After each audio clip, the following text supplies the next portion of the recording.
Zero Malabar major ആർക്കി episcopal സഭയുടെ 33ാമത് മെത്രാൻ സിനഡിന്റെ 2ാം സമ്മേളനം സഭയുടെ ആസ്ഥാന കാര്യാലയമായ കാക്കനാട് മൗണ്ട് സെന്റ് തോമസിൽ ആരംഭിച്ചു.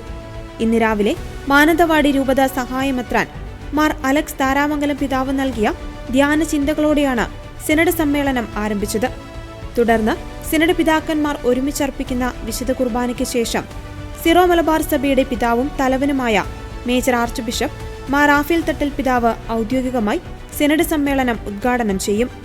ഇന്ത്യയിലും വിദേശത്തുമായി സേവനം ചെയ്യുന്നവരും അജപാലന ശുശ്രൂഷയിൽ നിന്ന് വിരമിച്ചവരുമായ 52 പിതാക്കന്മാരാണ് സമ്മേളനത്തിൽ പങ്കെടുക്കുന്നത്.